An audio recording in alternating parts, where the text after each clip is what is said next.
Hello again, Ian Stokey with Mastermind Games, back for more Malifaux, this time Charles Hoffman. Golden Skin 09092.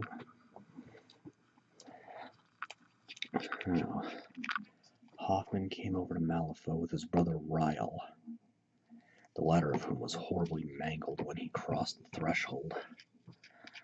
Hoffman, though, his powers manifested, having a particular affinity for machines and constructs. Now, when he was a child, Hoffman had polio, so he is more or less paralyzed from the waist down, and uses this elaborate harness to move under his own power, though not necessarily very well. It was oddly enough in the first edition rules a, quote, unexplained connection between Hoffman and the never-born Coppelius, who was also coming up, but that has since been dropped. And originally his first name was not known. But during the chaos following the former Governor General's death at his own hands when his ritual to become a tyrant entity failed, while Lucius Matheson was reveling in the tyranny he was inflicting, Hoffman was actually getting things done, signing paperwork, making sure people got paid and things got dealt with, and using the somewhat free rein to actually improve the efficiency. And while currently, as of the last book, not the current 3rd edition books, he was in the good graces of the current Governor General. But as he's becoming dual-faction Arcanist, and Banshee Brown, this is a Warpaints color, it seems obvious he's not too thrilled with how things are being run.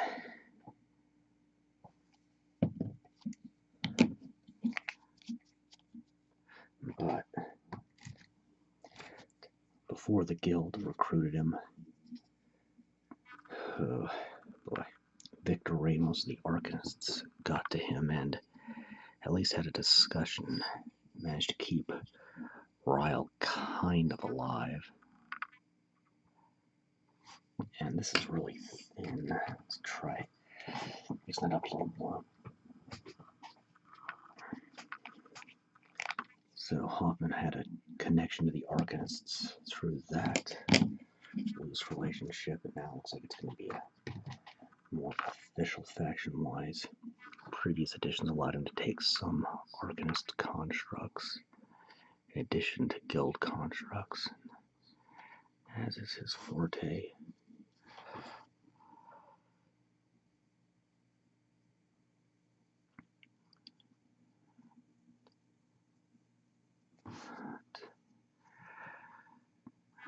That's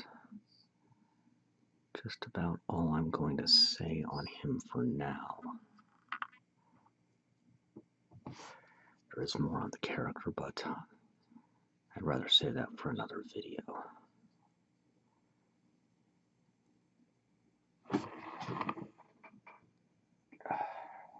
Still gotta work on the focus issues.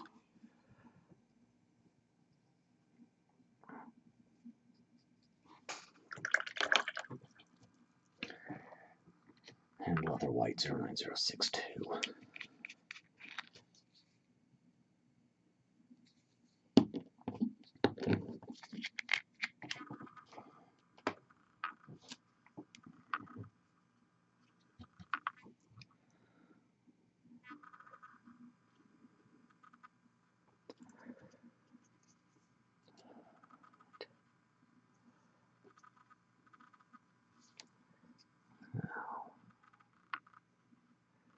Going for the image of a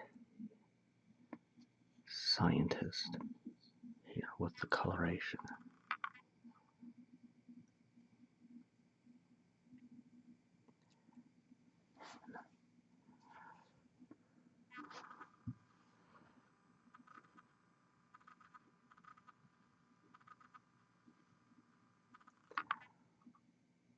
is trying to work around the massive harness he wears.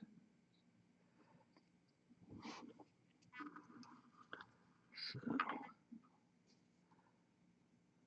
before the vaccine for polio was developed in the real world, it was a huge problem, especially affecting children, and those who survived would be in leg braces the rest of their lives, barely able to walk.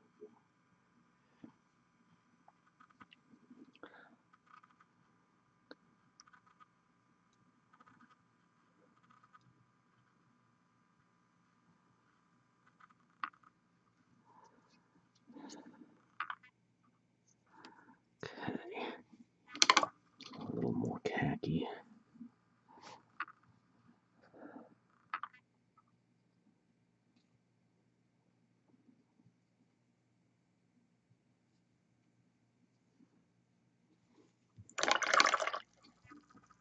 A little more white on that chest right here.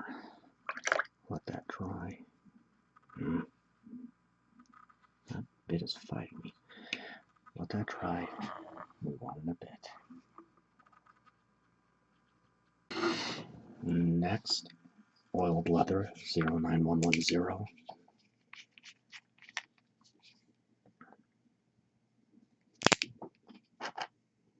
Which is about shot.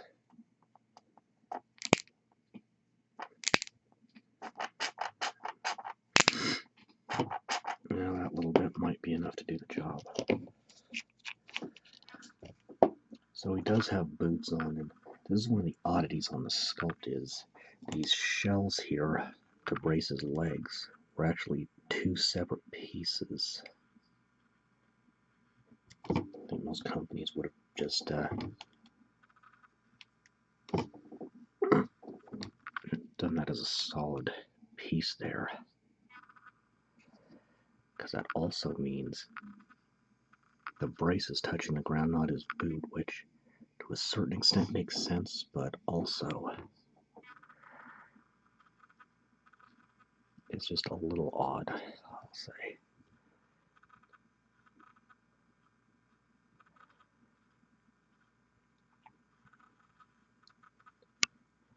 Getting the straps on his legs to hold him into his apparatus here.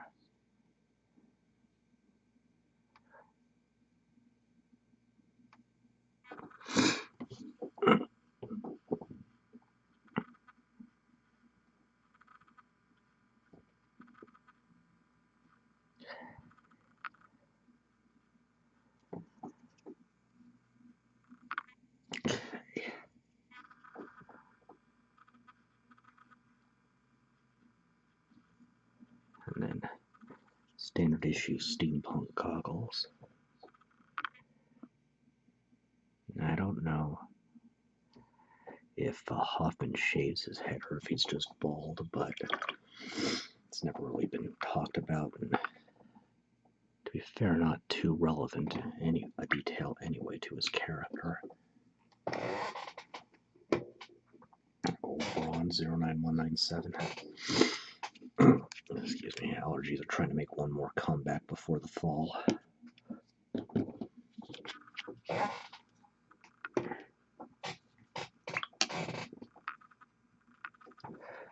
Now here, I'm going to do these plates on the front of the braces just for a little bit of color.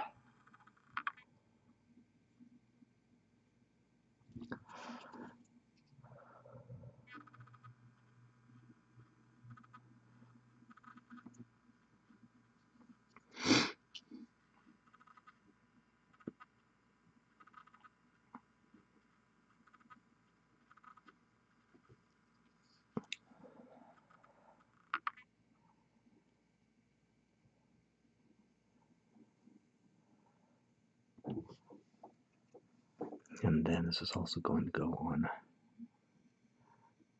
what I can construe as the more mobile parts.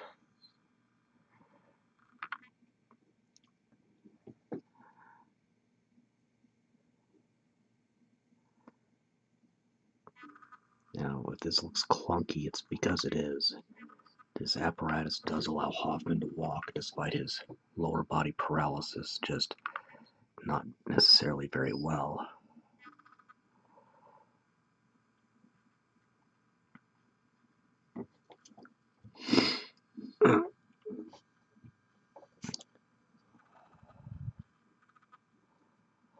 I seem to have gotten... Nope, never mind. I thought that was his sleeve, but it's actually this matching piping. It's all part of the brace.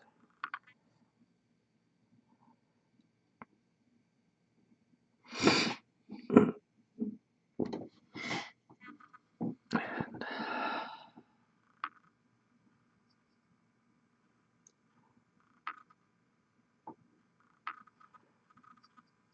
now,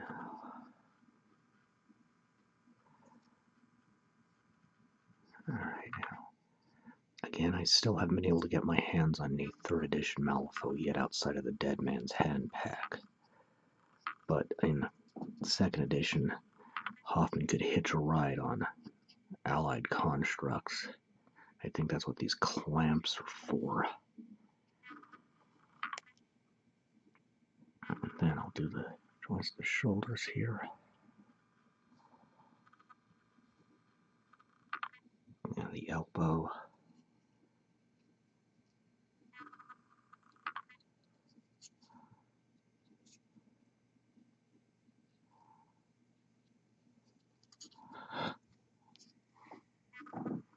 Okay.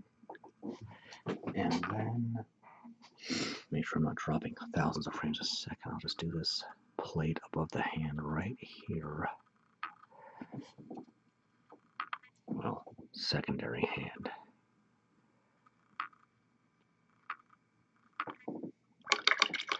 Okay, that'll do. Let that dry. Move on in a bit. Next, taking just a tiny dot of plate mail metal. It's another army painter color.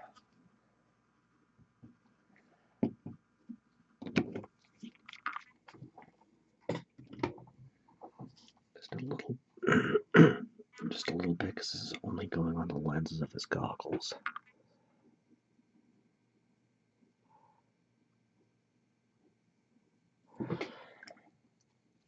Then Blackened steel 09205. And this will wrap up his harness.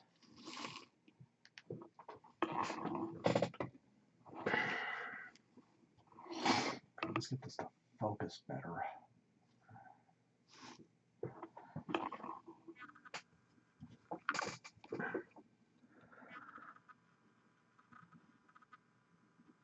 Unfortunately, upgrading my camera again is not really an option right now. I just did that not long ago, and I have other things coming up I need to do.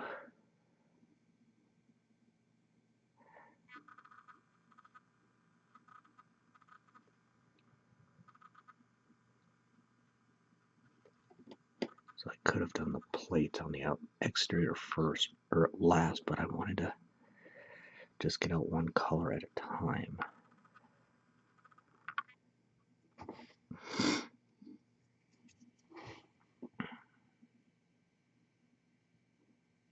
But as far as this goes, this isn't too bad.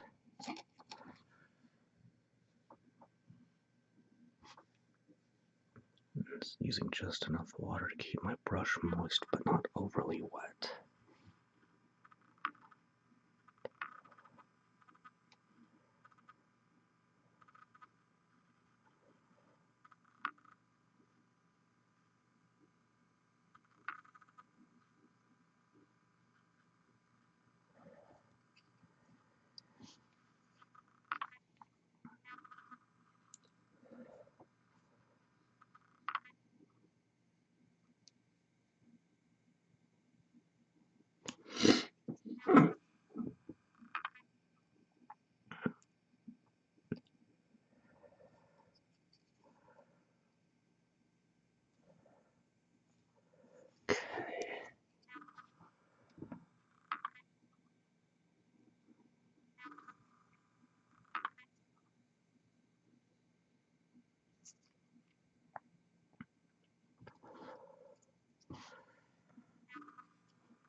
Careful not to nick the bronze. And that happened. Got no grip today. At least nothing snapped off.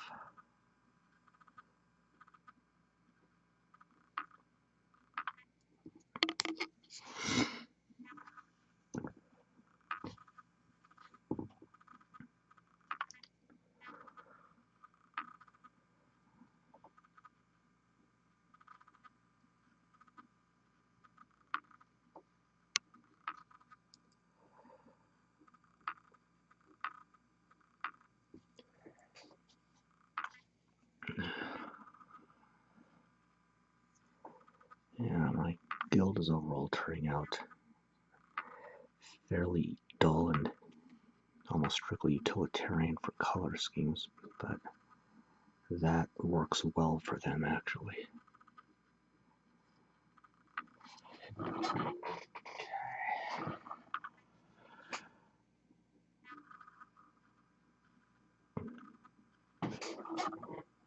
Okay. Keeping an eye on my system here. It's doing weird things again.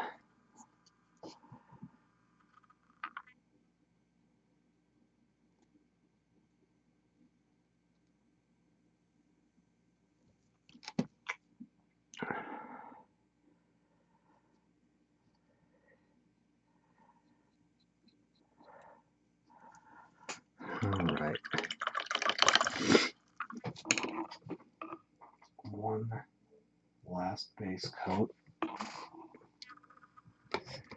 Uniform gray. Another Warpaints color.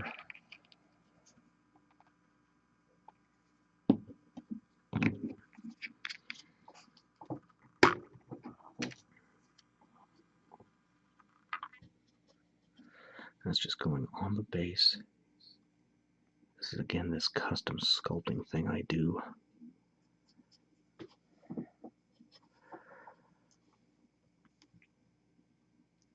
Now, I do this for Malifaux and Relic Knights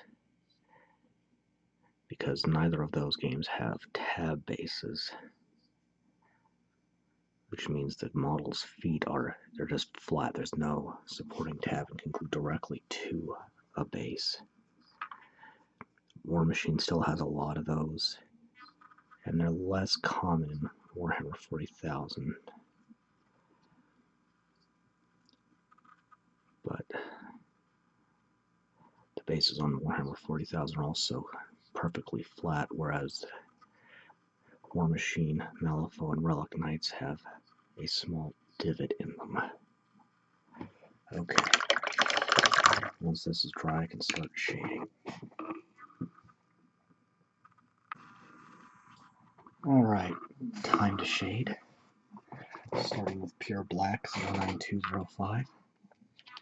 Going to thin this out with 1 part water to 1 part paint. For darker colors, you might need to thin it out a little more than that, though.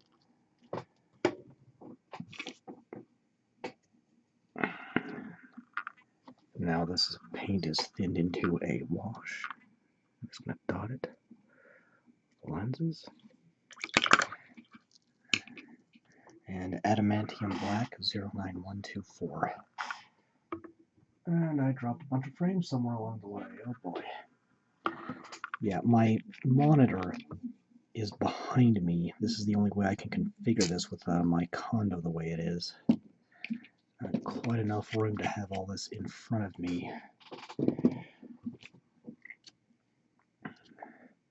Now I use the blackened steel as the base coat for most of the harness here. I'm thinning out the adamantium black a little more than I usually would.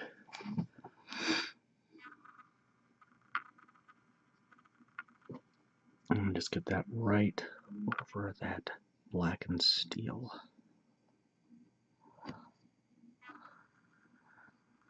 And this will pool inside the recessed areas.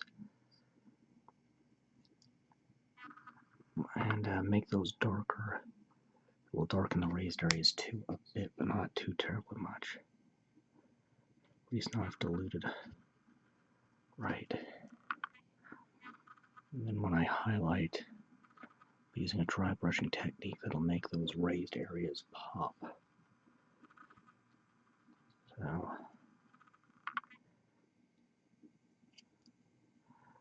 low areas darker, high areas lighter.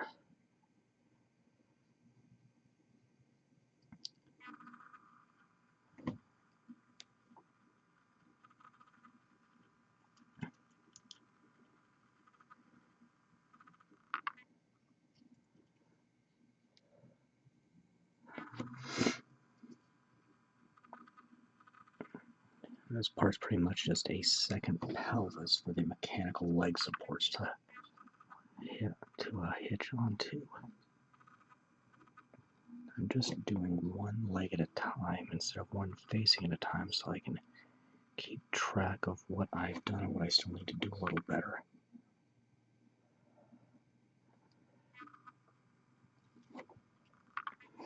Yeah, and that happened.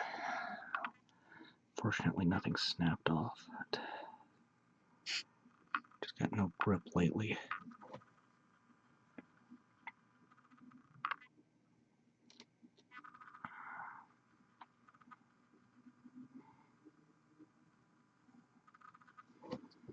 And when those right there, I used the side of the brush, not just the tip.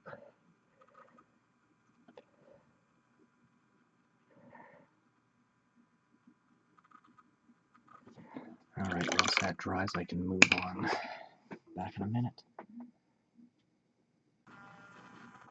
Next up, Ruddy Leather 09109. Looks like I got a little bit black on the skin tone. That's okay, I'll get it touched up later. When doing your base coats, you want to go on the lowest area of the model to the highest area, generally starting with the skin. Your shading, you're going to go high to low, and then highlighting will go low to high again.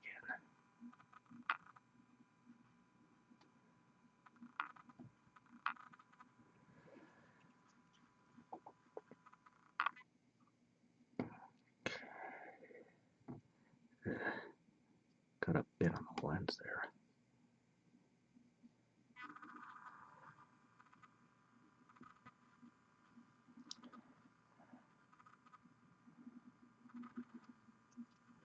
Now, your base coat is the overall color you want. Your shade will be a darker value of that color. Your highlight a lighter value. Now, you can take your base coat and add white paint to it to lighten it and make it a tint. Adding black will darken it and make it a shade. Gray will neutralize it and make it a tone. And aged Pewter 09196.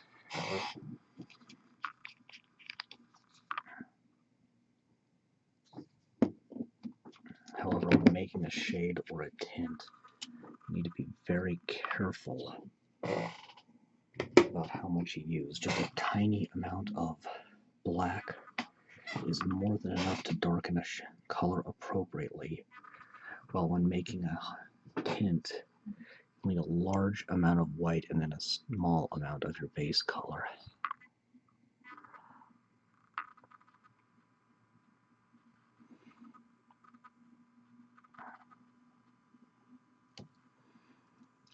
But by playing around with your shades and highlights, you can get some interesting effects. And while I generally wait for one shade to dry before applying the next, if you, at least as far as adjoining areas are concerned, if you apply multiple shades simultaneously in adjacent areas, they will blend together, which can also give interesting effects. So just food for thought.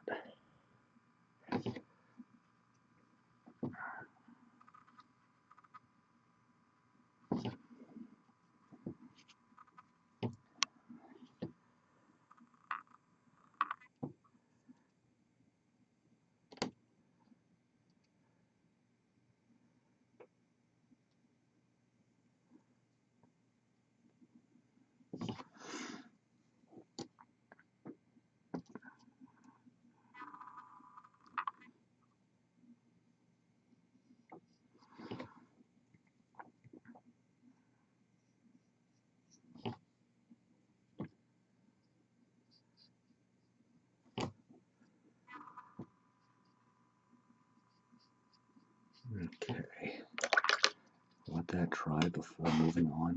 I almost forgot his shoes just barely sticking out of those large braces. So now, let that dry.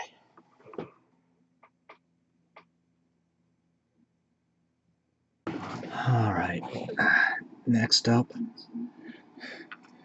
Linen White 09061. Yeah, that, yeah, I've got neighbors below me using a charcoal grill on their deck, which violates a city ordinance, and it's filled up my condo with a lot of smoke. So I'm running an air purifier to get it cleared out, but I'm still having a little trouble breathing. I'll be fine, and I'll go talk to them about it.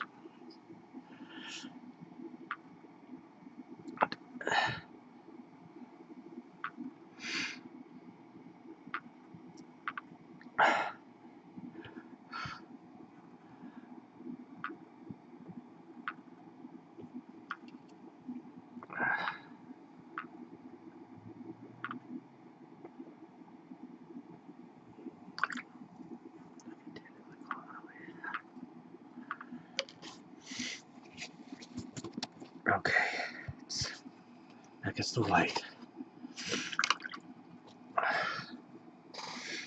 And now Khaki Shadow 09121.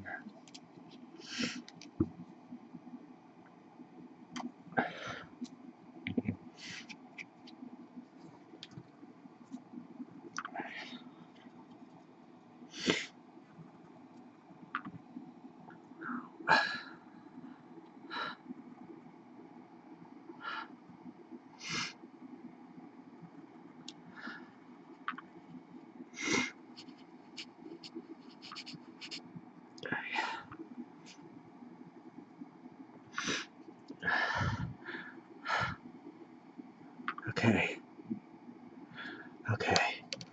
That just leaves the skin and the base. Just getting there. Okay. Last of the shading. Golden Shadow 09091.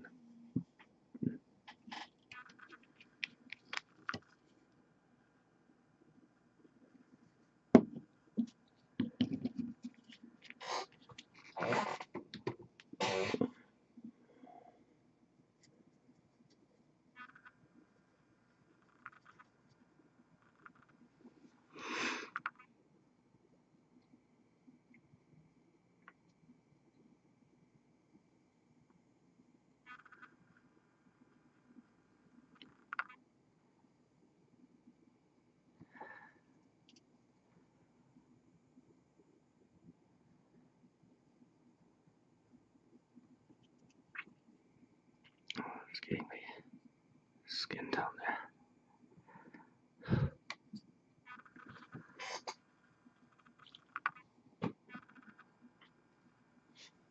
And I just got that. Okay, there we go.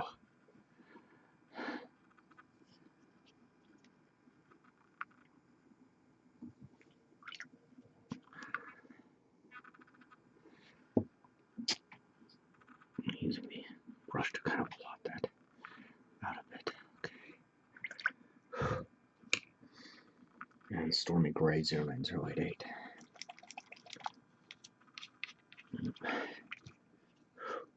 Spoke to that neighbor.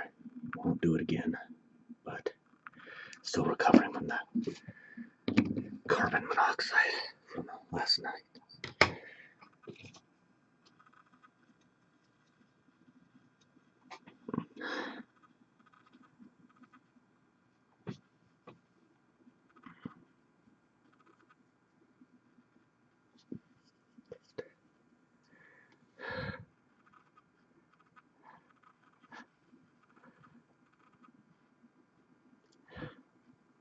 Okay. Once that dries, I can highlight in detail.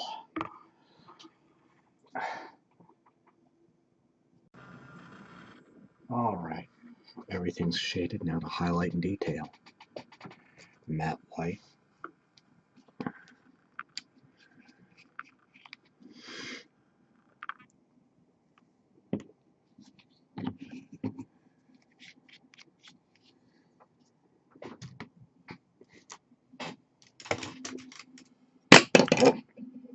brushes again, oh boy.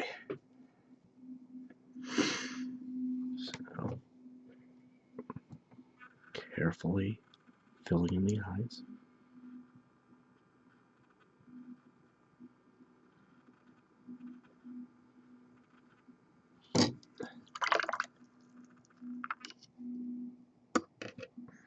Matte black.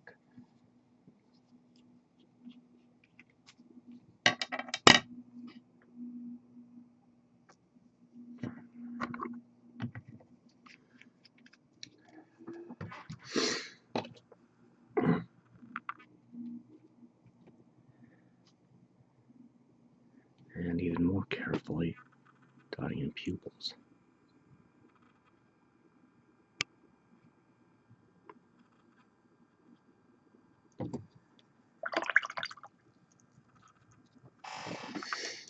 Now to highlight, switching to a dry brushing technique, golden highlight, 09093.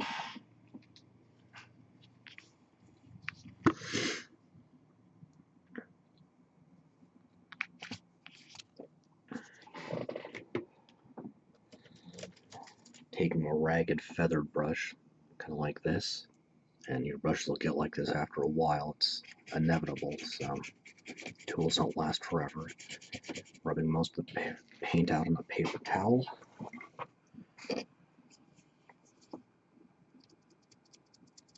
And dusting over the area to be affected. Refreshing as necessary.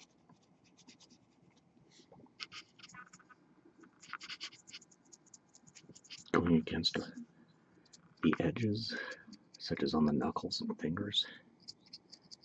This will catch the most raised areas, making the light areas light and leaving the dark areas darker. Khaki highlight, 09123.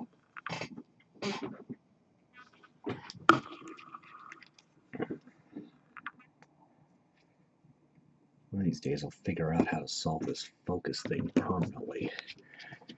It's definitely getting a little better than in older videos, but I still have a lot of work to do to figure out how to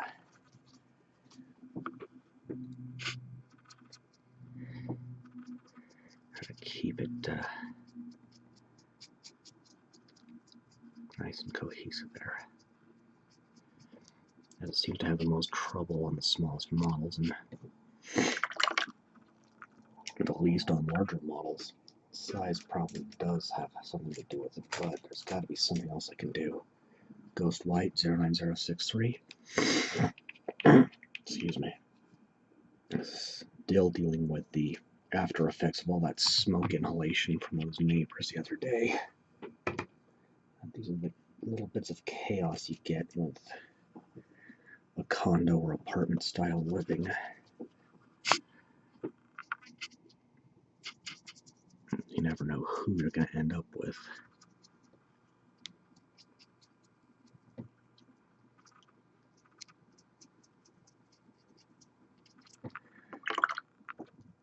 Okay. Burnt orange, 09111. And I'm dropping hundreds of frames a second. Come back in a minute.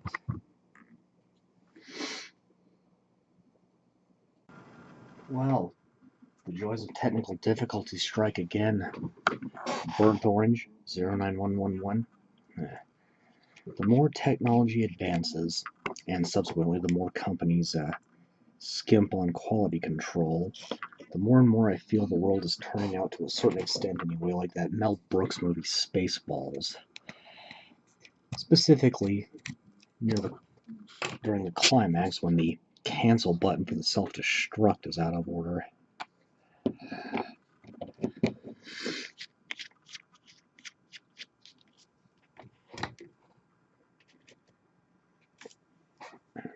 Alright.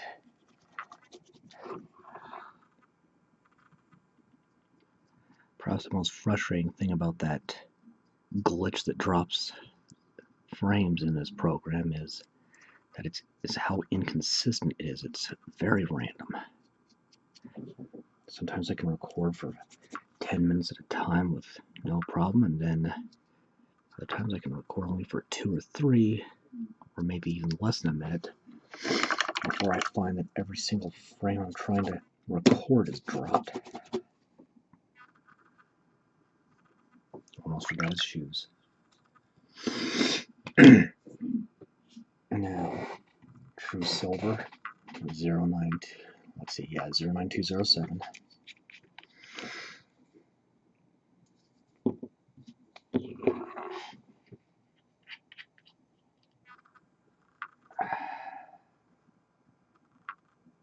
This really does not like focusing.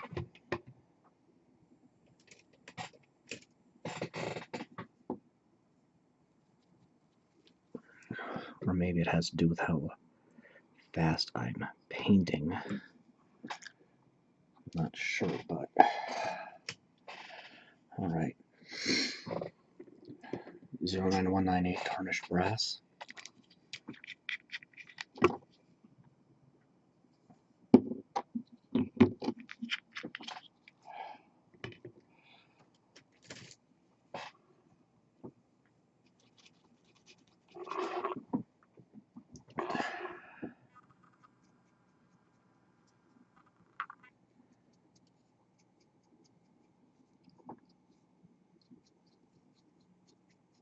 Again, I'm trying to work with the lower areas, or more recessed areas first.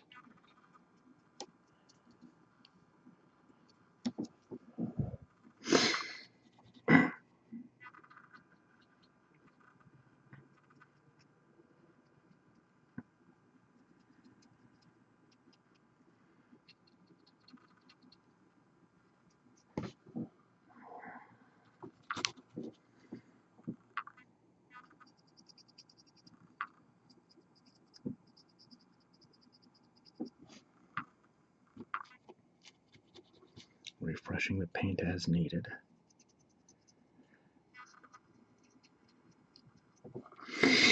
Yeah, still dealing with the after effects of that junk. Plate mail metal.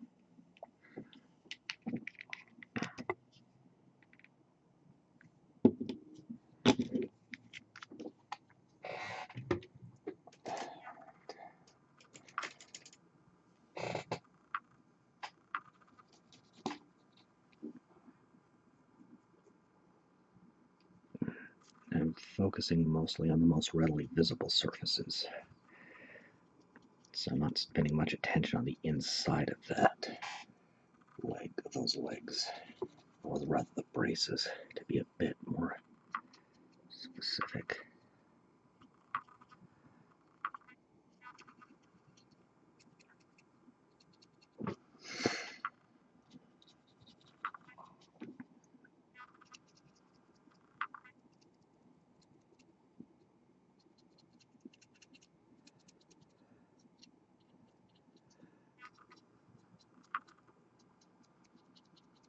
Okay.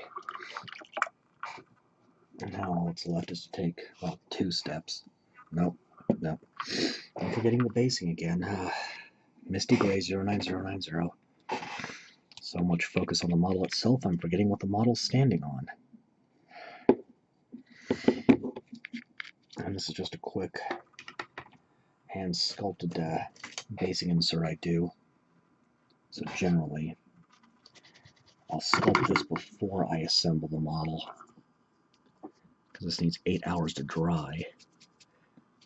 And then glue the model on after assembly once this has dried. And there we go. Oh boy. Now, pure black, or matte black. Pure black was the Reaper Master Series color equivalent to this. I'm doing a gradual change over to Army Painter Warpaints, because that is available in my area, and the Reaper Master Series really isn't anymore. And I'm just lining the base.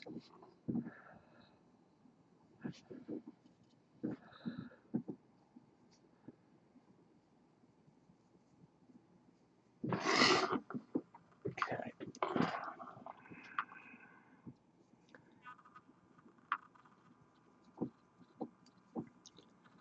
Been trying to avoid hitting any of the basing I've just done.